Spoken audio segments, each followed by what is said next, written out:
Hello guys, this is sigma institute of excellence and I am Kewat Kashish. आज हम पढ़ेंगे part 16, एक और जन्मदिन।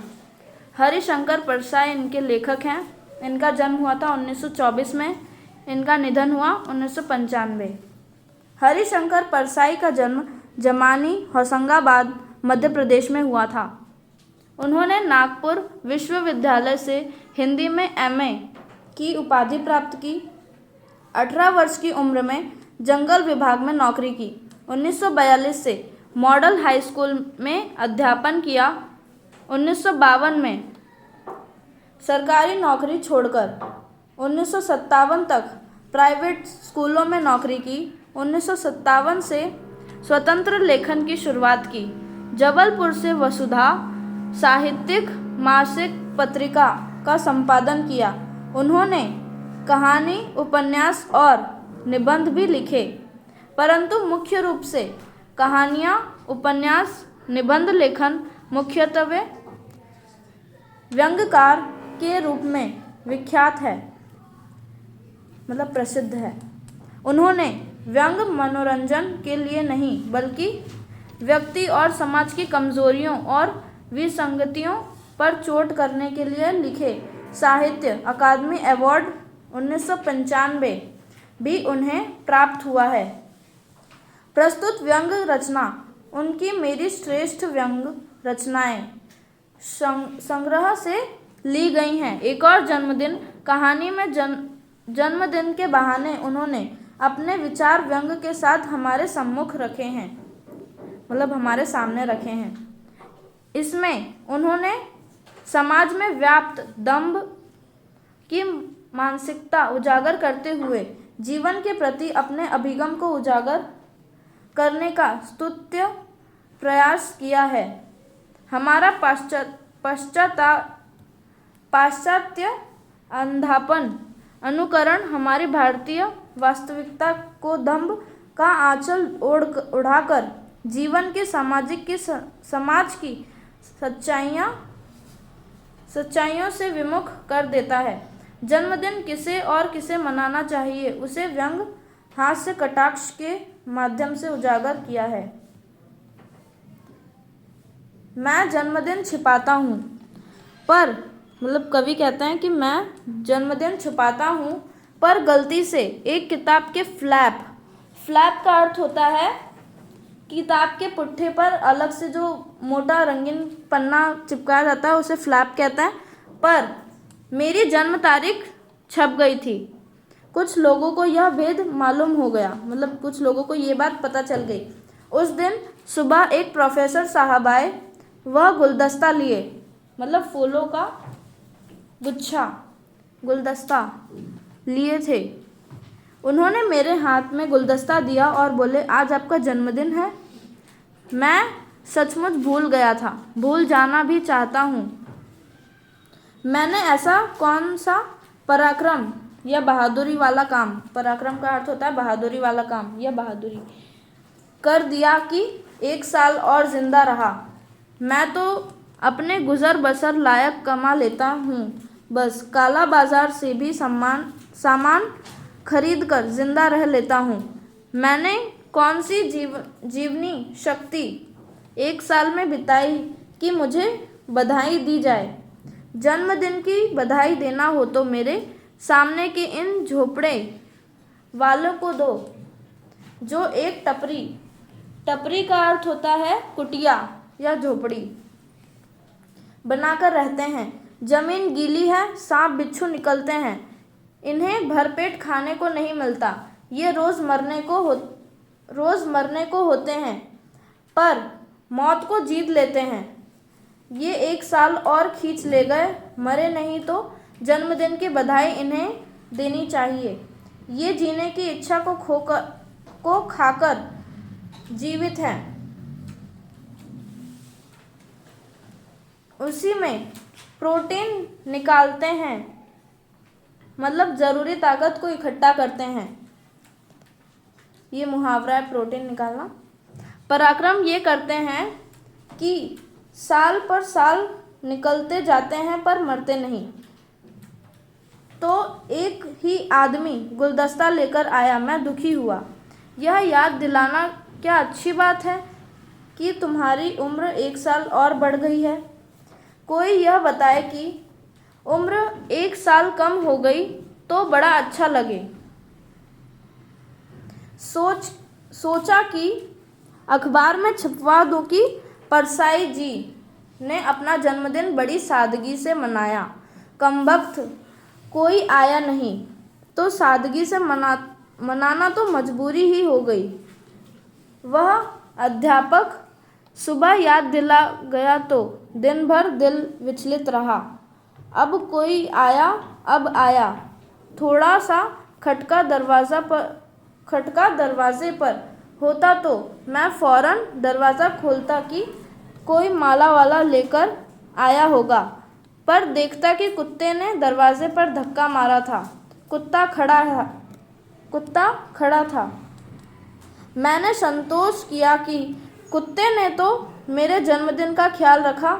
यों जन्मदिन पर बधाई देने वालों में से आधों से ज़्यादा कुत्ता ही अच्छा होता है। आदमी के मन में नफरत है कि साला अभी भी जिंदा है, मरा नहीं, पर ऊपर से हंसकर माला पहना रहे हैं। कहते हैं कि 100 साल जियो। 100 साल जी गया तो तुम्हारी खटिया खड़ी हो जाएगी, मतलब मुसीबत पड़ जाएगी या संकट में पड़ जाएंगे। ये भी एक मुहावरा है, खटिया खड़ी होना मतलब मुसीबत आना या संकट होना।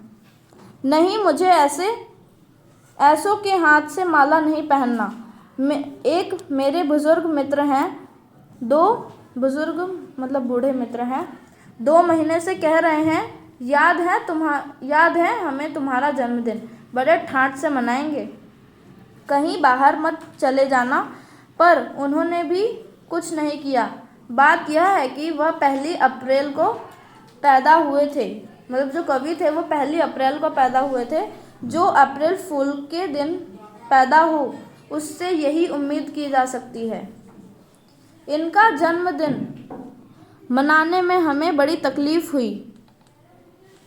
हम अखबारों में सूचना छापते, कार्ड बांटते कि इनका जन्मदिन 1 अप्रैल को मनाया जाएगा, पर लोग आते ही नहीं। वह समझते कि अप्रैल फूल बनाए जा रहे हैं, मतलब मूर्ख बनाए जा रहे हैं। आखिर 1 साल हम लोग लगभग 100 लोगों के पास गए और कहा, हम भगवान की कसम खाकर कहते हैं कि इनका जन्मदिन 1 अप्रैल को ही है। हम आप लोगों को बेवकूफ़ नहीं बना रहे। देखिए बेचारे का क्या दुर्भाग्य है कि दुर्घटनावश 1 अप्रैल को पैदा हो गया तो उसका जन्मदिन भी नहीं मनाया जा सकता। माना कि उसने जल्दी की, 1 दिन बाद भी पैदा हो सकता था, पर जो हो गया सो हो गया। आप लोग इस बार ज़रूर आइए। लोग आए और उनका जन्मदिन मनाया गया। एक नेता 29 फरवरी को पैदा हो गए। उनका जन्मदिन 4 साल में 1 बार आता है। वह हर साल 28 फरवरी को उदास रहते हैं, हाय हाय करते हैं। क्या दुर्भाग्य है, 1 दिन पहले पैदा हो जाता या 1 दिन बाद। लोग हर साल वर्षगांठ मनाते हैं और मैं देखता रह जाता हूँ। इधर पिछले साल से मेरे अभिनंदन की बात चल रही है। लोग कहते हैं कि काफ़ी साल लिखते हो गए, अब आपका अभिनंदन ज़रूर करेंगे। ये पेशेवर अभिनंदन करता होते हैं। अभिनंदन करना एक धंधा भी होता है। चंदा जमा होता है, खाया जाता है। पास के एक शहर की घटना है। एक वयोवृद्ध समाज सेवी के अभिनंदन का आयोजन हुआ। कमेटी बनी, चंदा हुआ। अभिनंदन के समय देखा कि कमेटी के सदस्य चंदे की शराब पीकर बेहोश पड़े हैं। लोगों ने कहा, भाई उठो, उनके अभिनंदन का समय हो गया। तो शराब में डूबे अभिनंदन करता बोले, किस कमबख्त का अभिनंदन, वह 1 नंबर का चोर है। भारत सेवक समाज का पैसा खा गया, उसका अभिनंदन हम करेंगे भला। अरे हम तो खुद उसके नाम के चंदे में चंदे से अपना अभिनंदन कर रहे हैं। यह अभिनंदन मुझे पसंद आया। श्रद्धेय समाज सेवी की उम्र। इन लोगों की शुभकामनाएं से बहुत लंबी होगी, पर मैं बात कर रहा था अपने अभिनंदन की। अभिनंदन की उत्साहियों से मैंने पूछा, सिर्फ अभिनंदन पत्र और प्रशंसा दोगे या और कुछ? वह बोले, क्यों नहीं, हम लोग द्रव्य संग्रह करके और आपको थैली भेंट करेंगे। मैंने कहा, ठीक है, अपना अभिनंदन पत्र मैं खुद लिख लूँगा और छपवा लूँगा। इस झंझट में आप मत पड़िए। आप तो अधिक से अधिक मेरे नाम से पैसा इकट्ठा कीजिए, इसमें से 25% आपका, बाकी मेरा। वह लोग परेशान हो गए, कहने लगे, आप कैसी बात करते हैं? हम आपका अभिनंदन करना चाहते हैं और आप हमारा ही अपमान कर रहे हैं। हम क्या पैसे खा जाएंगे? मैंने कहा, नहीं, मैं अपमान नहीं कर रहा हूँ, पर आप इतनी मेहनत करेंगे तो मेरा कर्तव्य है कि आपको मेहनताना दूँ, मतलब कुछ पैसे। मैं मुफ्त में अभिनंदन नहीं कराना चाहता, मतलब रिटर्न गिफ्ट, मेहनताना मतलब रिटर्न गिफ्ट भी कह सकते हैं। नतीजा बुरा हुआ। मेरे अभिनंदन की योजना अभी भी अधर में लटकी है। अधर में लटकना मतलब कार्य अधूरा होना। मेरी जबान ने मेरी थैली काट दी। कुछ लोग फिरका परस्त, मतलब जो बोलने में बहुत चतुर होते हैं वो। मैं फिक्रा परस्त। फिक्रा जबान पर आ गया तो निकल जाता है और उसके नुकसान में भुगतता हूँ। मैं देखता हूँ देश के भाग्य विधाता जन्म पर गले मिलते हैं, गुलदस्ते भेंट करते हैं, माला पहनते हैं। इन नेताओं की फ़ोटो छपती है, ये भाग्य विधाता हैं। मैं भी इन लोगों के जन्म पर शुभकामनाएं भेजना चाहता हूँ, पर वह इस तरह की होगी। आप 1 साल और जीवित रहे, बड़ा कमाल किया। इस 1 साल में आपने देश की अर्थव्यवस्था को और गिरा दिया, बधाई हो। भ्रष्टाचार, मुनाफाखोरी, जमाखोरी को बढ़ाने का मौका दिया, बधाई हो। आप चिरायु हो, पर मीशा मतलब अपराध नियंत्रण का एक कानून है, मतलब जिससे अपराध को रोका जाता है, के डर के मारे मैंने अभी यह शुभकामना नहीं भेजी है। इनसे क्या कहा जाए कि देशवासी रो रहे हैं और तुम गले मिलकर हंस रहे हो। पर अब मुझे अपना भी ख्याल करना चाहिए। अगले साल 2 महीने पहले से अखबारों के जरिए वातावरण बनाऊंगा कि फलाना तारीख को मतलब किसी एक तारीख को परसाई का जन्मदिन है और पूरे देश में हलचल मची है। तब कुछ ढंग का जन्मदिन मनेगा, वरना वही एक गुलदस्ता।